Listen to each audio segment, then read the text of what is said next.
Ya, shalom. Puji nama Tuhan. Sebelum kita memulai, kita akan berdoa.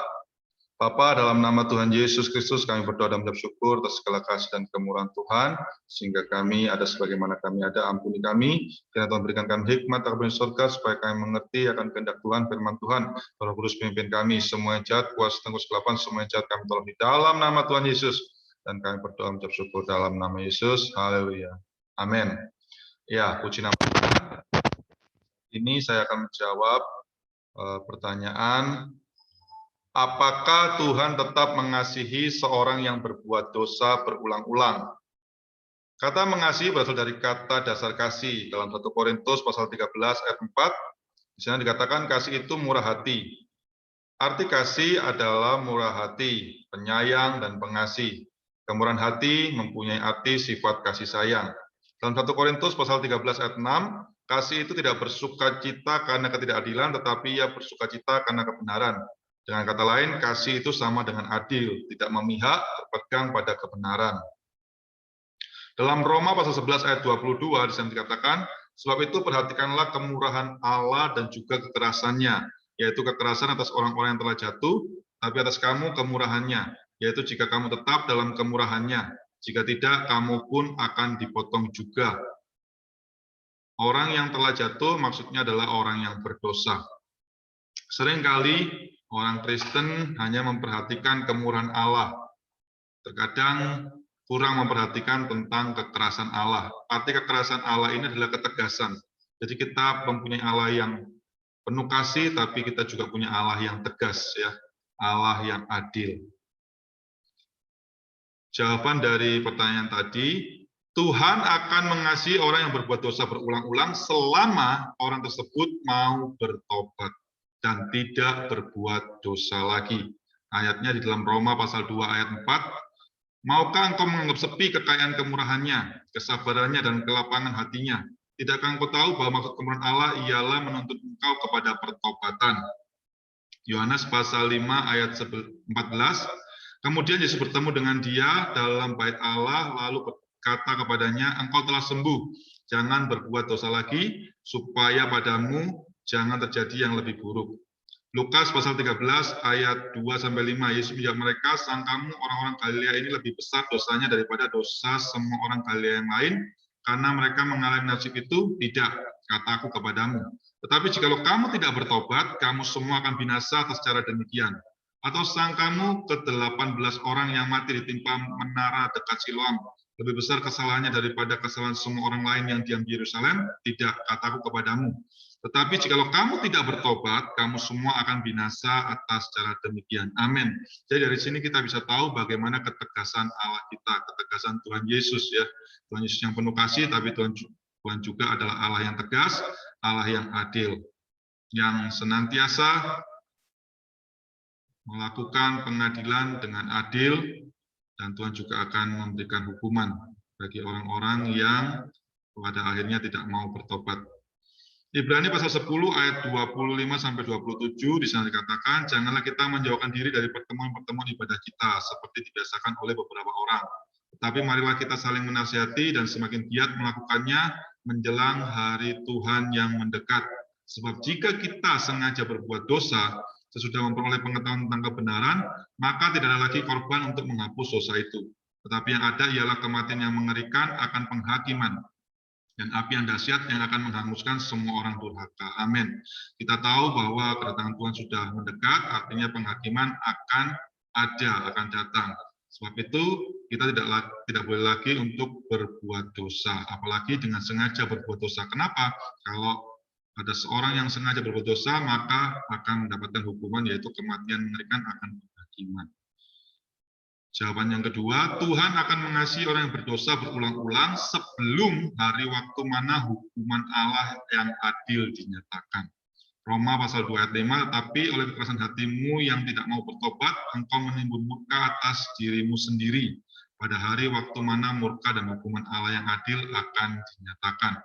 Hari penghakiman sama dengan hari kiamat, hari akhir zaman, atau dunia seisinya rusak binasa dan lenyap. Amin.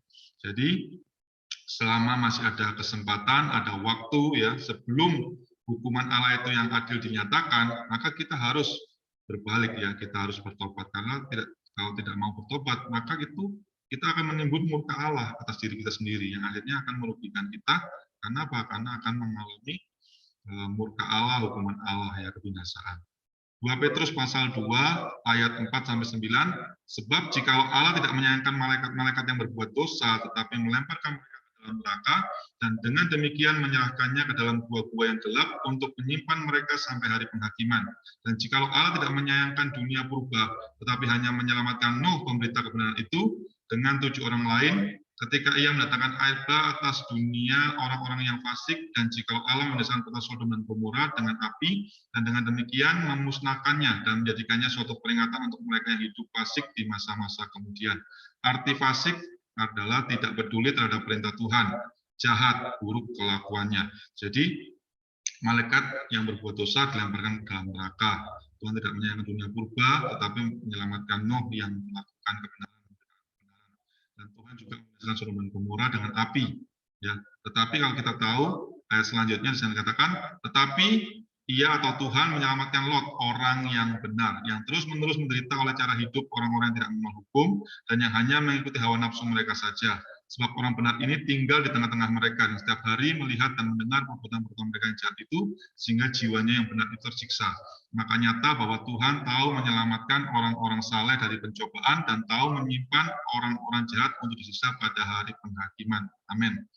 Arti kata saleh adalah taat, sungguh-sungguh menjalankan ibadah suci. Lot menderita. Kenapa? Karena lingkungannya itu jahat. Ya. Dia melihat kejahatan, dia mendengar kejahatan, sehingga jiwanya yang benar itu tersiksa. Tetapi Lot bertahan, sehingga akhirnya Lot diselamatkan oleh Tuhan. Yudas pasal 1 ayat 14 sampai 15. Juga tentang mereka, Henok, keturunan ketujuh dari Adam telah bernubuat, katanya, sesungguhnya Tuhan datang dengan beribu-ribu orang kudusnya, hendak menghakimi semua orang dan menjatuhkan hukuman atas orang-orang fasik, karena semua perbuatan fasik yang mereka lakukan, dan karena semua kata-kata nista yang diucapkan orang-orang berdosa yang fasik itu terhadap Tuhan. Amin. Puji nama Tuhan. Ada saatnya, ada waktunya, di mana Tuhan akan datang, dan Tuhan akan menghakimi semua orang. Dan Tuhan akan menjatuhkan hukuman atas orang-orang fasik, orang-orang yang jahat, orang-orang buruk kelakuannya, orang-orang yang tidak mau bertobat. Tetapi untuk kita, kalau kita mau bertobat, ya, kita mau mengaku dosa kita kepada Tuhan, kita sungguh-sungguh bertobat, kita berbalik kepada kebenaran, ya, kita melakukan kebenaran, berhenti berbuat dosa, tidak berbuat dosa lagi, maka Tuhan akan mengampuni kita. Ya.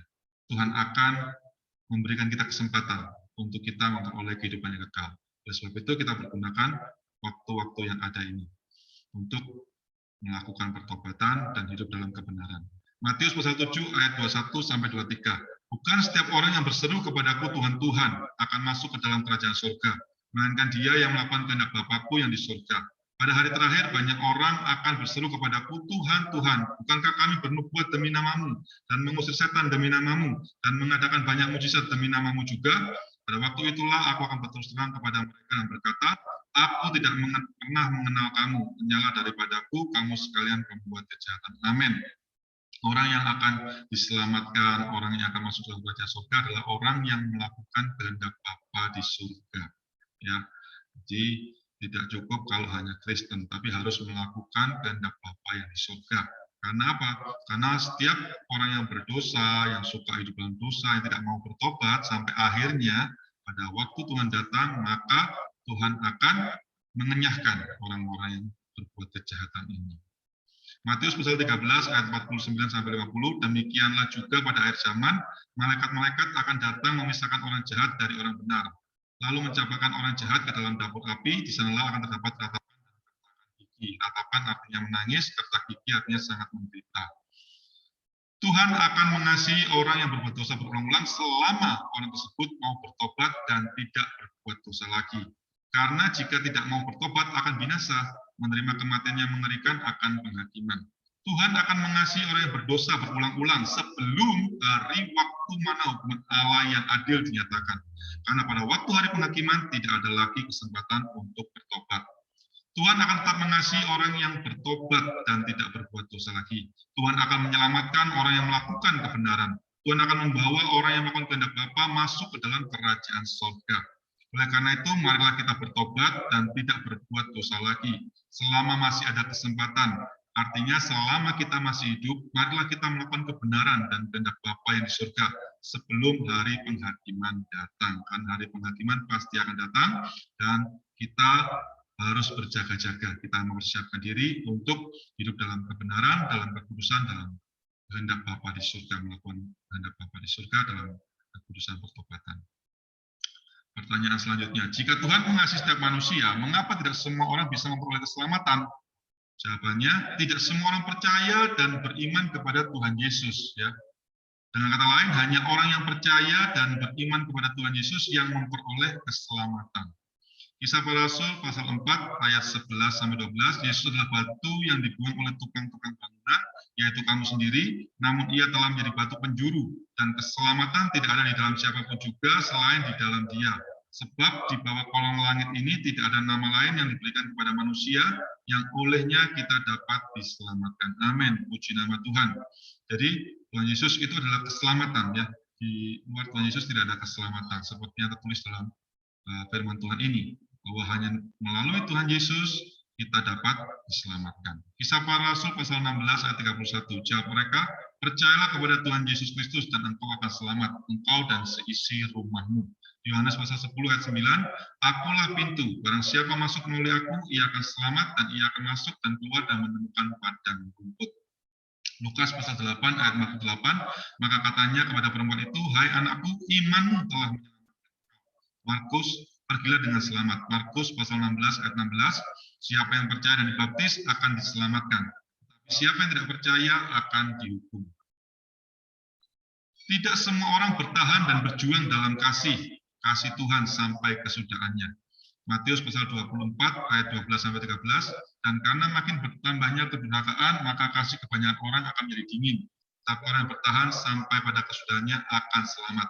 Hanya orang yang bertahan sampai kesudahannya di dalam kasih, di dalam Tuhan, ya, dalam kebenaran yang akan selamat. Hanya orang yang bertahan sampai kesudahannya, walaupun dibenci oleh semua orang, walaupun dunia mengalami kasih yang dingin, tetapi orang yang bertahan di dalam kasih Tuhan, dalam kebenaran, maka orang tersebut yang akan selamat. Lukas pasal 13 ayat 23-24, dan ada seorang yang berkata kepadanya, Tuhan, sedikit sajakah orang yang diselamatkan? Jawab Yesus kepada orang-orang di situ, berjuanglah untuk masuk melalui pintu yang sesak itu, sebab aku berkata kepadamu, banyak orang akan berusaha untuk masuk, tetapi tidak dapat. Tidak semua orang berpegang teguh pada Injil dan kitab suci. 1 Korintus pasal 15 ayat 2, oleh Injil itu kamu diselamatkan, asal kamu teguh berpegang padanya. Seperti yang telah kuberitakan kepadamu, kecuali kalau kamu telah sia-sia saja menjadi percaya. Jadi, orang yang berpegang teguh pada Injil dan kitab suci, itu yang akan diselamatkan. 2 Timotius pasal 3 ayat 15-16, ingatlah juga bahwa dari kecil engkau sudah mengenal kitab suci yang dapat memberi hikmat kepadamu, dan menuntun engkau kepada keselamatan oleh iman kepada Kristus Yesus. Segala tulisan yang dilahirkan Allah memang bermanfaat untuk mengajar, untuk menyatakan kesalahan, untuk memperbaiki kelakuan, dan untuk mendidik orang dalam kebenaran. Amin. Tidak semua orang menghargai keselamatan. Filipi pasal 2 ayat 12, hai saudara-saudaraku yang kekasih, kamu senantiasa taat. Karena itu tetaplah kerjakan keselamatanmu dengan takut dan gentar. Bukan saja seperti waktu aku masih hadir, tetapi terlebih pula sekarang waktu aku tidak hadir. Amin. Jadi orang yang menghargai keselamatan akan mengerjakan keselamatan dengan takut dan gentar. Takut kepada Tuhan, takut berbuat dosa.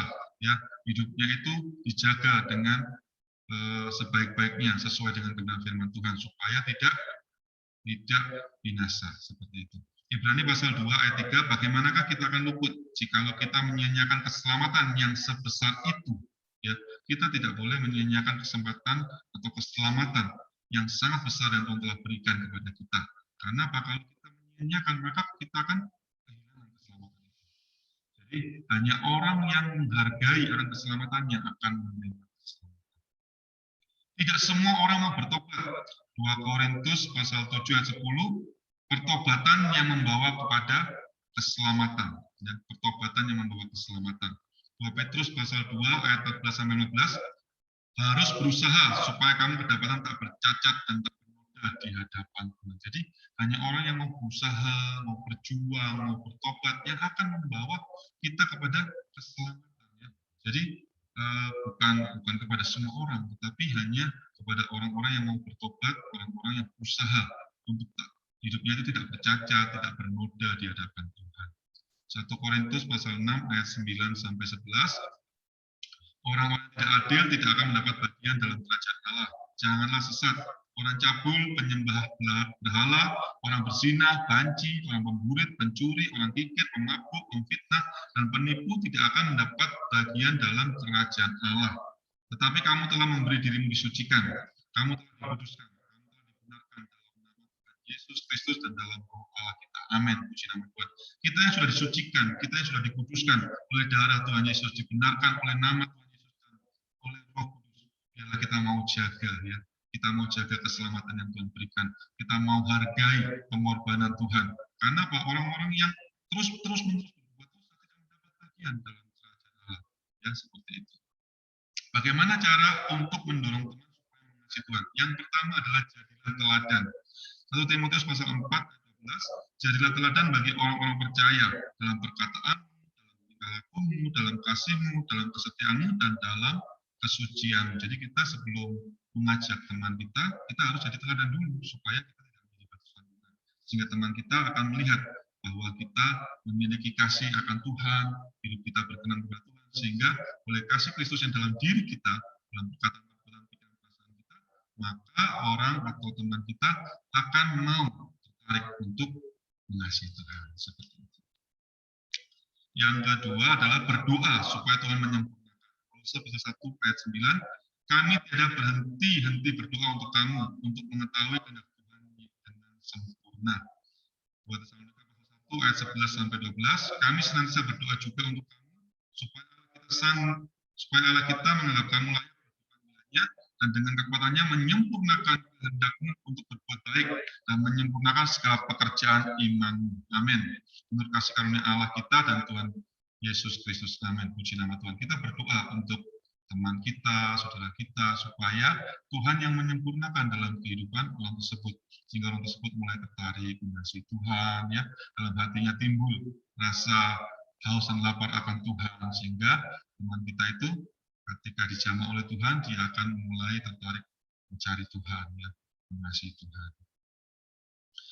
Ketiga, menasihati supaya tetap hidup di dalam kasih karunia Allah dan tetap setia kepada Tuhan. Kisah para Rasul pasal 13 ayat 43, menasihati supaya mereka tetap hidup di dalam kasih karunia Allah. Kisah para Rasul pasal 11 ayat 23, ia menasihati mereka supaya mereka semua tetap setia kepada Tuhan. Amin. Puji nama Tuhan. Jadi, rasul-rasul ini senantiasa menasihati, ya, satu dengan yang lain. Menasihati menganut agama Yahudi, menasihati kepada murid-murid Tuhan, ya, sesama orang Kristen. Demikian juga kita. Kalau kita sudah berdoa, barulah kita mau untuk menasihati supaya saling mengingatkan, supaya teman kita juga mengasihi Tuhan. Amin. Puji nama Tuhan. Itu saja yang dapat saya sampaikan.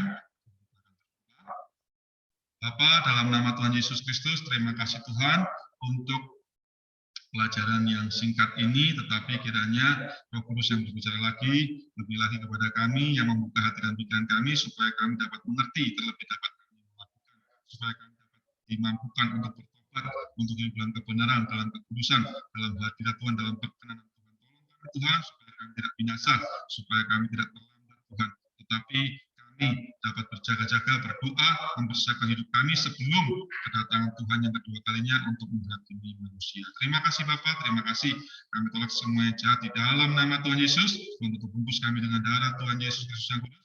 Kami berdoa dan mengucap syukur dalam nama Yesus. Amin. Puji nama Tuhan. Tuhan Yesus memberkati. Terima kasih.